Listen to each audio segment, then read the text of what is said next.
Abençoe todos, amém, meus irmãos? Amém. Nossa culto está maravilhosa.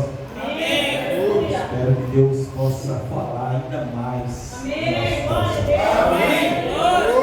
Deus falou grandemente através dos hinos. Amém. Creio que falará através da sua palavra. Amém. Quantos estão aqui gostando do irmão Luiz estar aqui todos os sábados? Amém. Eu acredito que, além do renovo, eu acredito que almas serão ganhas para o reino de Deus. E o inverno está acabando, está começando agora, próximo a começar o verão, e nesse verão nós vamos botar para ganhar as almas, saquear. Onde houver ali uma ação do reino de Satanás, nós vamos saquear tudo que é alma.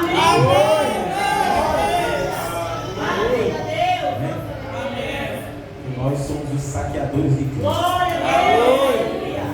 Nós vamos ler Salmos 46, versículo 10. Salmos simples. O tema dessa noite é inquietação de alma, não é? Amém. Inquietação de alma. Quero parabenizar os irmãos que pintaram a igreja, está cheirosa, a igreja está bonita, não é? Amém. Deus, Ele gosta de coisas que são apresentadas a Ele. Você não está pintando aos homens, você está fazendo para Ele. Amém. A gente em si não chega a Deus, mas aquilo que você faz, o teu ato, o teu princípio, a tua adoração em fazer aquilo, Deus recebe como louvor. Amém.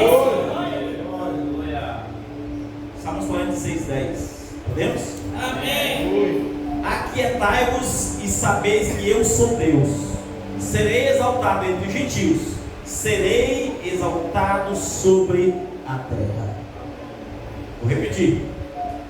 Aquietai-vos e sabei que eu sou Deus. Serei exaltado entre os gentios e serei exaltado sobre a terra. Senhor Deus, muito obrigado, Deus, pela leitura dessa palavra. Rogamos que o Senhor possa esta noite falar conosco. Grande é a tua graça e misericórdia, o teu poder, honra e glória. E pedimos a tua direção para que o Senhor fale conosco, no nome do Senhor Jesus. Amém. Poder sentar, meus irmãos. Poder sentar.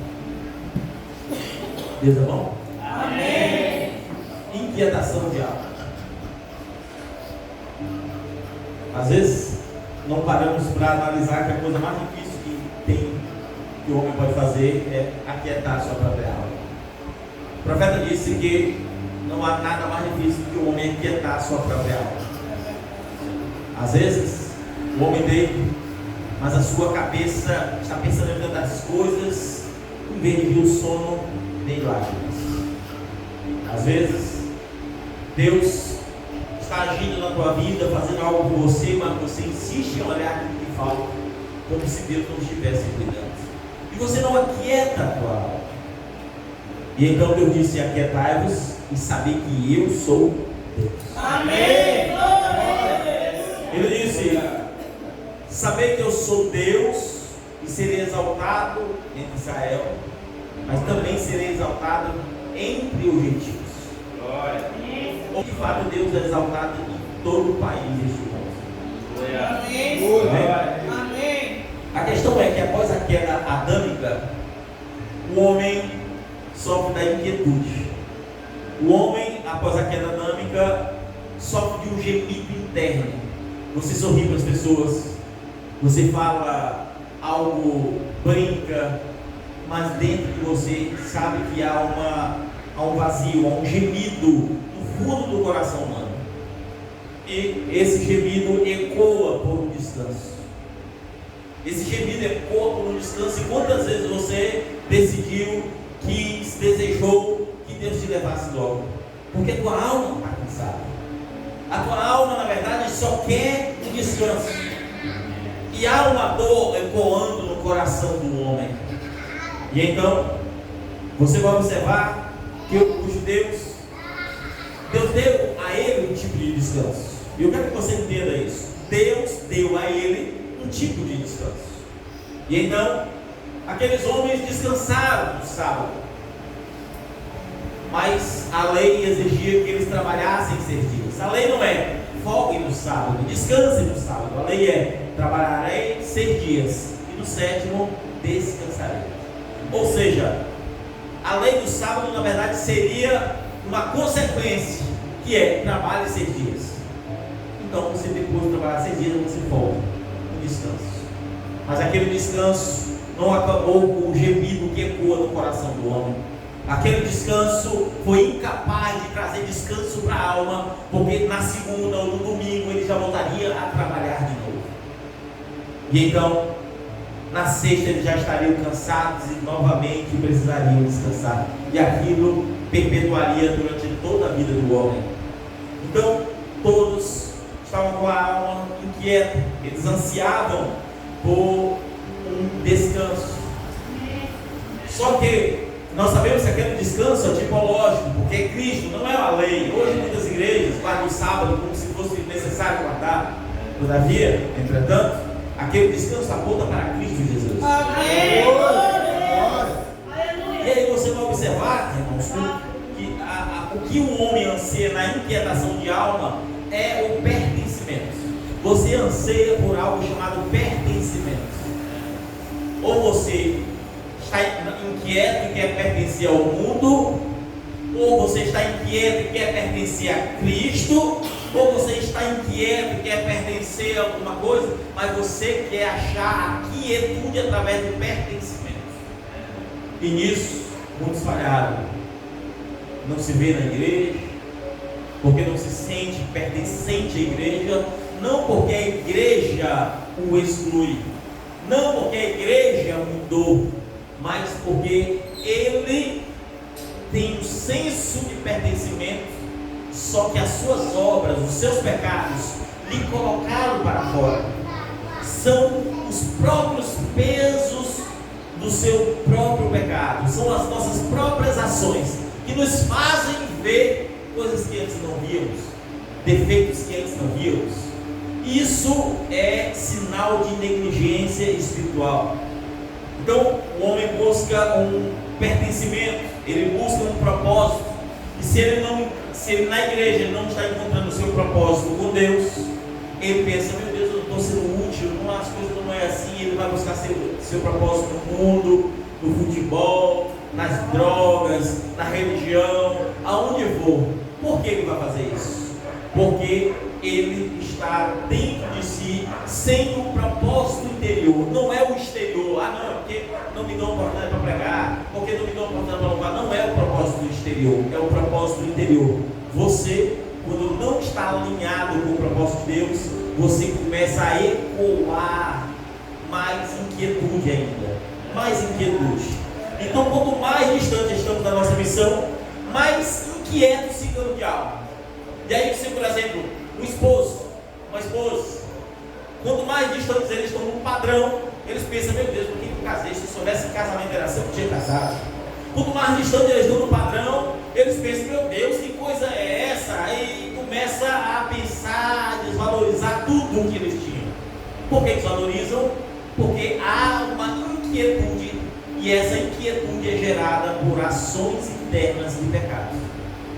E esta ação interna vai gerar consequências espirituais, e muitas vezes nós não percebemos isso, porque ficamos inquietos. A questão é, quantos aqui podem ou podemos estar ociosos espiritualmente e agindo no natural, porque a ociosidade ela é espiritual, e por essa ociosidade, ou seja, essa inquietação espiritual, faz você ficar às vezes impaciente, faz você às vezes ficar, perplexo com algumas coisas, e você começa a pensar que as coisas que antes te valorizavam, hoje não valorizam mais.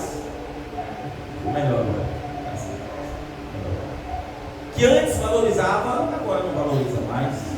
Se você tem uma casa, você pensa, rapaz, morar aqui não é legal, eu vim dessa casa aqui para outro lugar. Você pensa, nossa cidade não me sustenta mais, não é muito bom, não dá para sair dessa cidade. Você começa a pensar muita coisa, até mudar de igreja. Por quê? A inquietude. a inquietude espiritual, ela revela quão distante de Deus estamos. E Deus disse: aquietai-vos e saber que eu sou Deus. Deus disse: olha, fique quieto e saber que eu sou Deus. Não haja na tua inquietude, fique quieto e eu vou provar que sou Deus.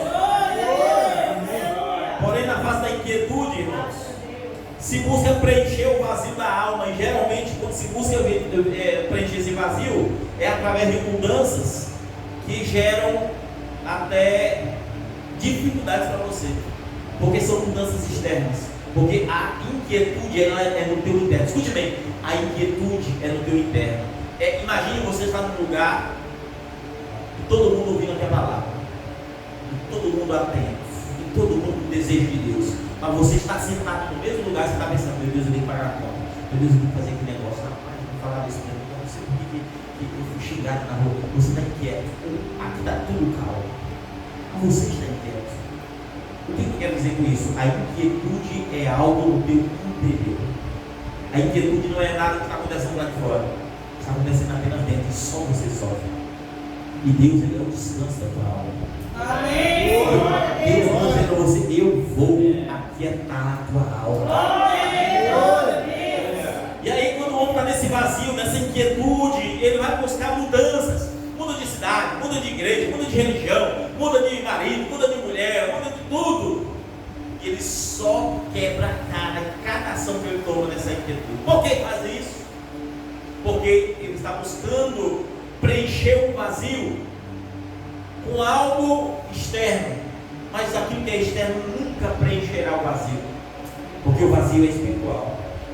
Jeremias capítulo 17, versículo 9 diz assim: o coração do homem é enganoso mais do que qualquer coisa. Escute bem: o coração do homem é enganoso mais do que qualquer coisa.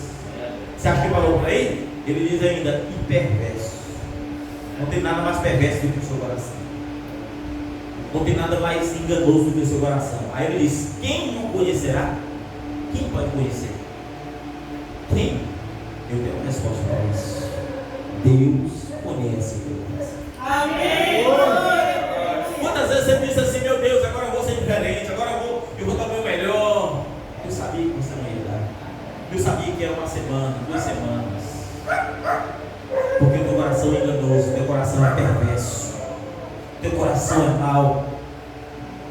Vocês estão entendendo, irmãos? Amém. Então hoje vamos focar um pouco sobre os perigos da ociosidade, os perigos da inquietação de alma, porque há grandes perigos. Eu quero que você note: há grandes perigos, porque a ociosidade gera primeiramente uma coisa chamada revolta. Todo espírito de ociosidade gera revolta.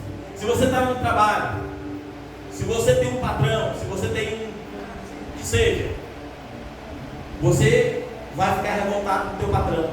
Por quê? Por causa do espírito da ociosidade, porque a ociosidade gera revolta. E aí você está lá com o teu patrão, ao ouvir você, e você ao ouvir, você não gostará de ser repreendido, porque você colocará o teu egoísmo. Eu sou um exemplar, por que ele fala isso comigo? É só comigo que é desse jeito. Mas por que eles pensam assim? Por que é pensado dessa forma? Por causa do egoísmo. Ele não tem a percepção que ele está sobrecarregado de um fardo do erro, e ele se autoexamina como se fosse alguém normal. Vocês estão entendendo? Amém. Então, quando estamos, irmãos, com a alma inquieta, a nossa mente torna um campo de batalha. Você começa a criar uma batalha interior que não está acontecendo, só em você. Aí você, com o teu patrão, meu patrão não gosta muito de mim. Você vai olhar, teu patrão não gosta tanto de você não sabe. Talvez você era para ter saído do emprego, o teu patrão disse: olha, isso não é supervisor, sabe? Não, esse é um bom funcionário. Às vezes acontece isso. E você não sabe, mas você tem o seu julgamento interno. Por que nós temos esse julgamento? Por causa do pecado, por causa da própria ociosidade. Então a ociosidade abre portas para comparação. Você primeiro se compara. Mas os outros são assim, os outros funcionários desse jeito, só eu sou assim. Mas o pastor não é assim comigo, é só assim comigo, ele é mais duro comigo, os outros não é mais duro, não é duro. Aí você primeiro trabalha sendo que todo ser tem os seus atributos individuais e deve ser tratado individualmente com suas próprias falhas e com seus próprios acertos. Da maneira que eu vou agir com um, não posso agir com o outro. Da maneira que teu patrão age com você, não pode agir com o outro, porque somos indivíduos dotados de capacidades, erros individuais. Portanto, se você vai no médico e se todo médico, ao te examinar, passa o mesmo remédio e a mesma receita que passou para todos, esse remédio e esse médico não está servindo para nada.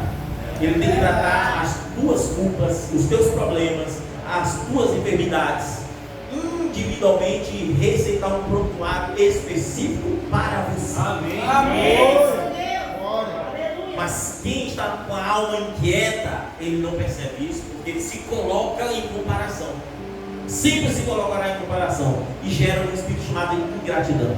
A ingratidão é um dos piores espíritos que pode existir na face da terra. E através da ingratidão existe a desvalorização, é um processo. Comparação, ingratidão, e aquilo que você é ingrato, você desvaloriza. Se alguém te dá algo, se você faz aquele algo comum, você desvaloriza, aquilo não tem mais valor para você porque aquilo é comum. Mas se você valoriza, diz, meu Deus, olha só isso aqui. Você valoriza, aquilo é super valorizado. Amém. E aí você, nessa desvalorização, começa a desvalorizar as próprias conquistas que você tem. Se você era um exemplar, você começa a deixar de ser, você começa a perder culto, você começa, porque a inquietude começou dentro de você e você começou a dar lugar para isso, a inquietude. E aí você começa a desvalorizar o culto, começa a dizer, eu gosto mesmo do pregador, é desse jeito. Quando o irmão Júlio pregava, era uma bênção, mas o irmão ali é mais diferente. Não, eu gostava mesmo quando era o irmão William que pregava, mas quando agora é o irmão Júnior, Por quê? Porque no fundo, todo mundo vai olhar para o que está faltando. Depois eu vou entrar nesse ponto. Só olha para o que falta na mente dele, porque está faltando na mente dele. Porque é o senso do engano, o coração do homem enganoso. Ele não reconhece seus erros.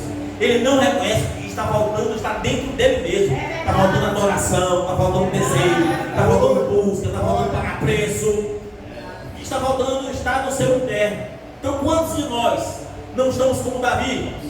Quantos de nós não estamos andando no terraço da vida, olhando para o que está faltando, olhando para o que não é nosso, olhando para o que não nos pertence, desejando algo que já tem dono?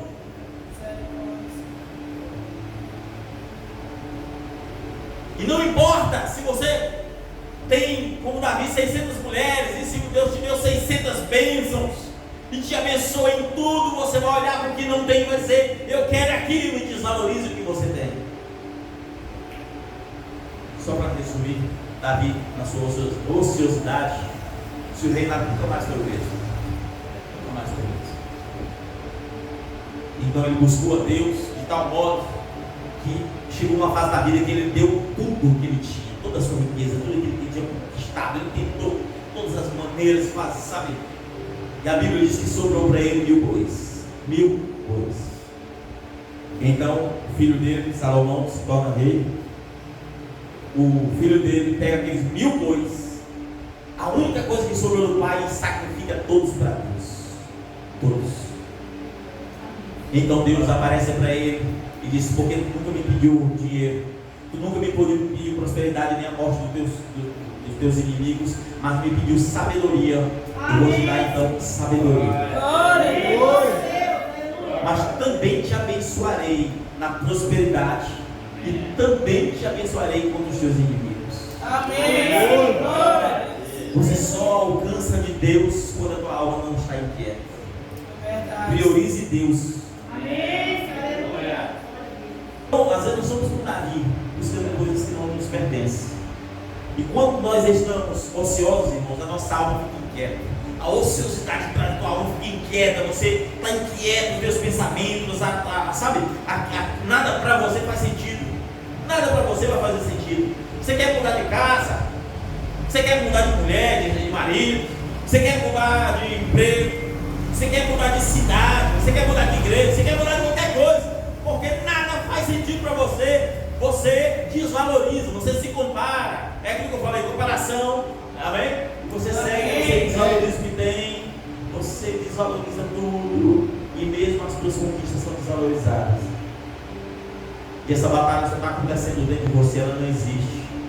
Ninguém é contra você, a não ser Satanás.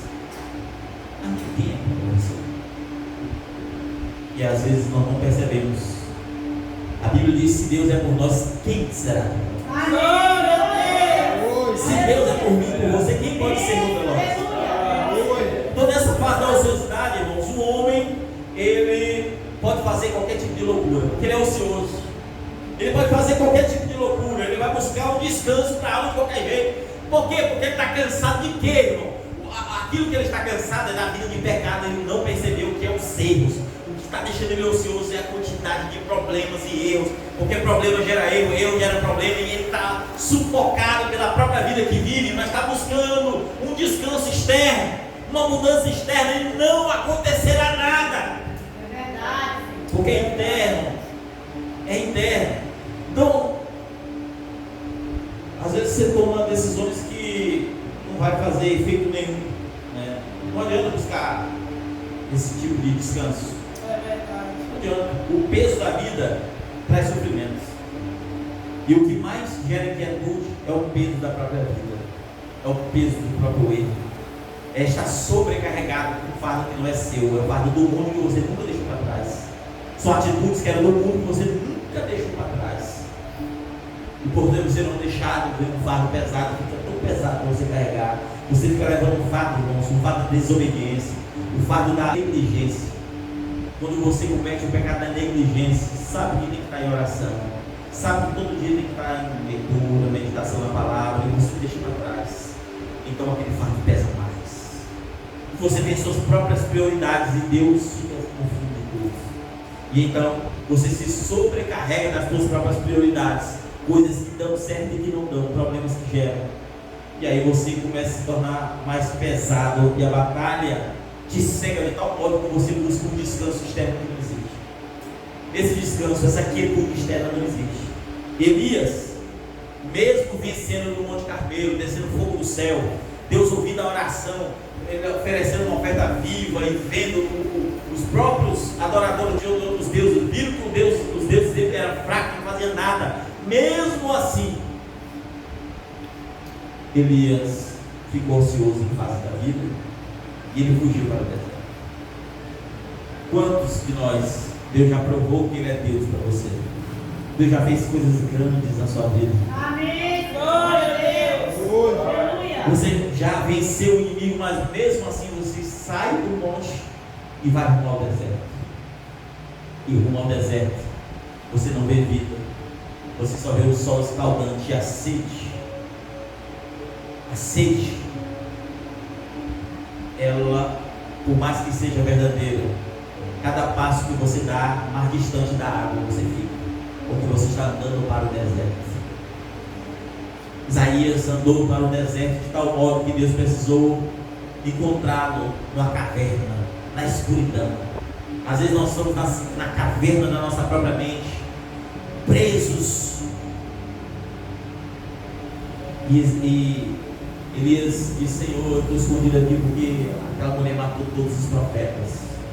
Aquela batalha só estava na mente dele. Deus disse: Deus, separei 7.000 profetas. Amém. Que não se prostraram diante dessa mulher. Elias, o que tu está fazendo aí, Elias? Que inquietação é essa, Elias? Talvez você está inquieto de alma, por não perceber essas coisas, que a inquietude cega o homem. A inquietude cega. Quantos Elias de hoje não estão na caverna? Quantos Elias de hoje não estão ali? E Deus está falando isso no teu coração. O que você está fazendo aí? Por que você não prosseguiu na fé? Por que você está deixando a obra parar? Por que você não está sendo a diferença? Por quê?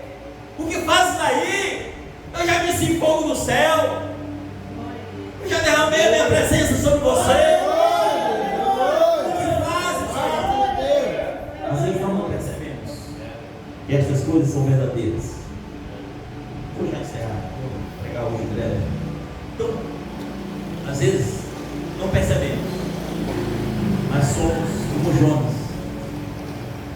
Deus fala algo com a gente tem uma experiência com Deus, uma intimidade com Deus, Deus fala com a gente, mas no fundo a gente não quer o que Deus quer. O problema do homem é que o homem quer o que ele quer. Deus diz: vai para Nínive. Ah, Senhor, tem perigo lá, Senhor, vão matar, lá não escapa ninguém, todo mundo que vai lá morre. A inquietude está lá dentro do homem. Deus está dizendo assim: vai lá, se Deus está mandando, faça. Amém. Mas Jonas estava inquieto. Senhor, mataram todos que foram para lá. Eu não sei se você sabe como que era naquela época em Nínive. Nínive era, entre aspas, a capital do assassinato. Nínive era um lugar onde eles tinham o prazer de matar aqueles que levavam as boas obras. Nínive, eles colocavam as pessoas amarradas no bar, colocavam mel, para que ficava no sol, aquela pessoa ficava alguns anos sem sede, era com sede, mas sem água.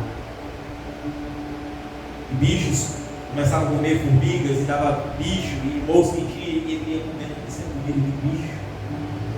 Colocavam os corpos, cortavam um pouco a pessoa para sair o sangue, os corpos começavam a furar a pessoa, ficar o olho das pessoas vivas, era assim. Jonas estava preocupado, não havia um que havia escapado. Então, por causa da ociosidade, ele pega o barco errado. Ele estava fugindo de Deus? Não, ele estava fugindo da sua própria responsabilidade. A ociosidade é a fuga da responsabilidade. Por que você quer mudar de igreja? Fuga da responsabilidade. Por que você quer mudar de cidade? Fuga da responsabilidade. Ninguém vê que eu sou um derrotado. Por que você quer mudar de casa? Fuga da realidade. Toda mudança externa é uma fuga de uma realidade. A realidade é que você precisa ser transformado. Amém. A fuga dessa realidade. E quando o homem começa a fugir dessa realidade, o homem começa a fugir como Jonas, não sobrou nada, a não ser de novo estar na caverna como Elias, na caverna. Agora, Jonas estava dentro da barriga de um grande peixe, engolido por um grande peixe. E lá, ele ora. Às vezes, você passa tantas dificuldades que só você pega o fundo do poço e perder tudo que você tem.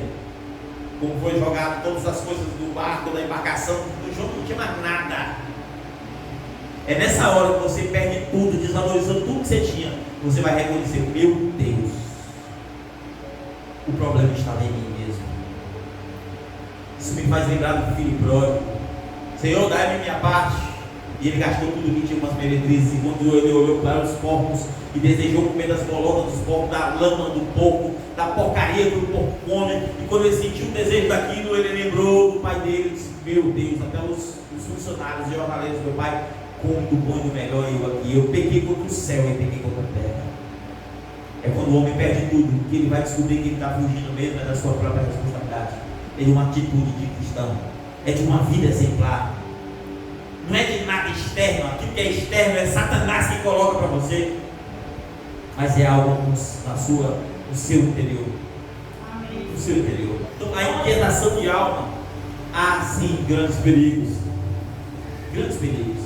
Porque você toma decisões que destroem a tua vida. Toda decisão tomada com uma alma inquieta gera grandes problemas.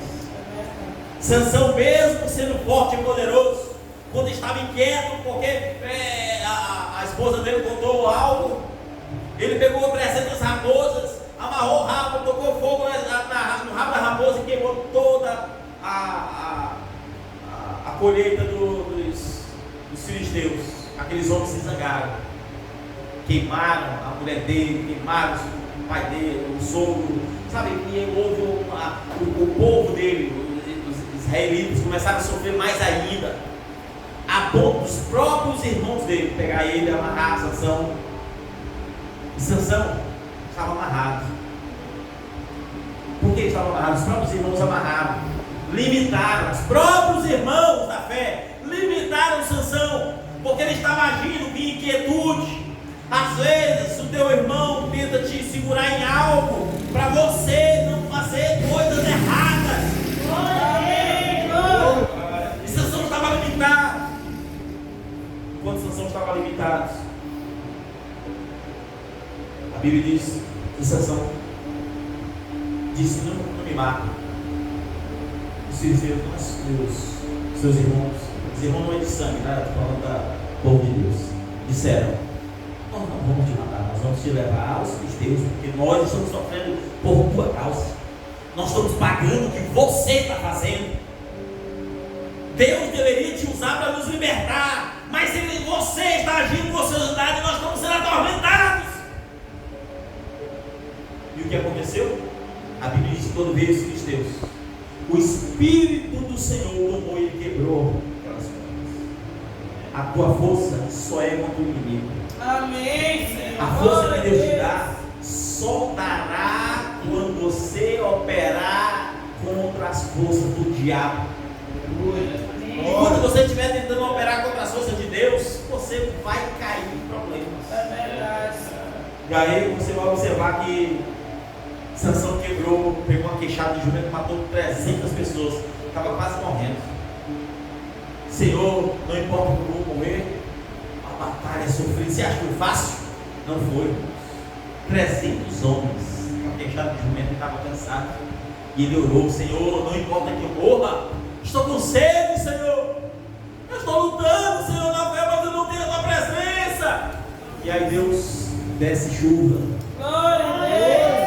Aleluia. O Espírito Santo é o refrigério da alma. Amém. O Espírito que sacia a sede. Glória a Deus, Senhor. Glória a Deus. Mas o que adianta se você não anular o espírito da ociosidade da tua vida?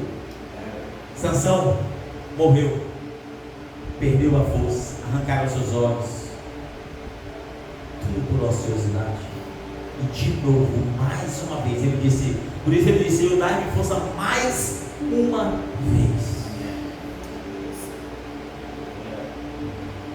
A presença de Deus deve ser para você vencer, não você morrer com a própria presença de Deus. Às vezes não percebemos. Judas teve uma grande oportunidade. O coração corroído pelo rancor da própria da inquietação, isso fala de Judas, da inquietação do próprio erro. Ele estava tão inquieto pelo próprio erro que ele pegou as 30 moedas que ele tinha, jogou nos pés daqueles que ele havia vendido, porque havia uma inquietação: meu Deus, eu vendi Cristo, eu não andei ocioso. Mas ele ainda estava na ociosidade. E o que ele fez? Tirou a sua própria vida, se suicidou. Às vezes tem coisas que nós fazemos, parece que estamos arrependidos, mas as nossas ações sequenciais conduzem ainda para o erro, para o suicídio na terra. É tempo de observarmos que precisamos mudar. Amém. Às vezes nós somos uma embarcação tipificada como Jonas. Nós somos uma embarcação, uma alma, quando ela é inquieta, é como um barco sem âncora. Quando o mar está agitado, não é apenas o balançar das ondas, as ondas te levam para qualquer lugar que ela quer te conduzir. Se o vizinho falar algo que você não gosta, você vai brigar com ele. Se passa alguém e fala algo para você que você não gosta, você vai querer revidar. Você está sujeito a qualquer coisa por causa do espírito da ociosidade. A ociosidade destrói, acaba com o homem de dentro para fora. E essa é uma grande realidade. Todas as vezes que fomos arrastados por qualquer vento de emoção, nosso barco na grande tempestade foi levado por ventos de emoção. E quando você ainda agir por emoção, você está sujeito a quedas terríveis. Então todas as decisões tomadas devem ser marcadas não pelo espírito de egoísmo. Todavia, todas as decisões tomadas na inquietação de alma traz a você decisões egoístas. vou largar a mulher, eu vou largar o marido, vou mudar de igreja, eu vou largar de serviço, vou trocar de emprego. Tudo acontece dentro de você, dentro por causa do espírito de egoísmo. Você só quer olhar o que você está sentindo e não o que estão fazendo com você. Vocês estão entendendo? Amém. Então, cuidado com a impulsividade, cuidado com a rebeldia, porque isso vai contra a tua própria vida, contra o próprio propósito divino para a sua vida. Isso é contra o propósito divino, assim como Sansão estava andando contra o propósito divino, mesmo estando na presença do Espírito. E quando ele foi quebrar a corda a última vez, a Bíblia diz: e ele não percebeu que o Espírito o havia deixado. A inquietude afasta o Espírito Santo de tal modo que a gente nem percebe, porque estamos tão ansiosos com nós mesmos, observando a nós mesmos, que nós não olhamos que o Espírito de Deus não está agindo em nós. Então nós precisamos tomar cuidado. Mateus capítulo 11, versículo 28. Vinde a mim, todos os que estão cansados e oprimidos e sobrecarregados, e eu lhes trarei descanso. Se você está cansado, se você está oprimido, se você está sobrecarregado, o que isso quer dizer? Além da tua carga, há uma carga superior que você deveria levar. Sobrecarga, uma carga muito além do que você deveria. Por isso você está cansado, por isso você age de maneira ociosa, e essa ociosidade é culpa do fardo que não era para você levar. E este fardo que você está levando, Jesus disse: vinde a mim, que eu vos aliviarei. Amém. Agora você entenda, Jesus disse que ia aliviar. Jesus não disse que ia tirar. Jesus nunca prometeu tirar fardo de ninguém. Se você, até mesmo na física, se você fala assim: olha, isso aqui é um alívio de peso. Se você vai na mecânica, na área da mecânica, olha, eu quero um alívio de peso, você tira peso daquele veículo, mas o peso continua, só que você tira aquilo que é sobrecarga. Jesus disse: vinde a mim que eu vos aliviarei. Ou seja, o fardo da culpa, o fardo do erro, o fardo que está te sobrecarregando, é esse que ele tira.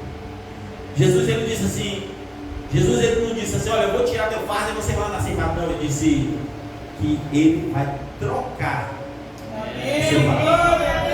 O meu fardo é leve, é suave. Jesus não disse: você andará sem fardo. Ele está dizendo: eu vou trocar, eu pego o teu fardo pesado. Esse peso, esse pecado que você não pode carregar, eu carrego por você. Mas eu tenho que te dar um fardo. Meu fardo é leve, é suave. Meu fardo não é carrega, leve. Meu fardo é não peque, não faça, não haja. Meu fardo é leve. A questão é: será que não somos como Maria? Será que somos como Maria ou somos como Marta? Maria estava certa feita com Marta numa casa, receberam o mestre para almoçar na sua casa. Marta, preocupada com os afazeres de casa, preparou o alimento. Ela não estava errada para preparar o alimento. Todavia, Maria, estando ali para ajudá-la, estava aprendendo aos pés de Cristo. Imagine Jesus com 12 e falando a palavra, e Maria chegou e fazendo talvez limpando. Imagine aquela cena, ela limpando a vasilha, e Jesus falando, e ela limpando a vasilha, e foi logo certo, nem percebeu. Estava limpando e parou de fazer o que estava fazendo, e ouvindo a palavra. Ela estava aprendendo, diz a palavra, aos pés do mestre. E Marta, ociosa, disse: Senhor, vem aí Maria, chama a atenção dela, Senhor. Ela está aí te ouvindo aí, nós temos tanta coisa para fazer. Disse Marta, ela escolheu ela. A outra estava errada, cuidar da comida? Não, não estava. É uma parte verdadeira, boa sim, mas a melhor parte era ficar com a palavra.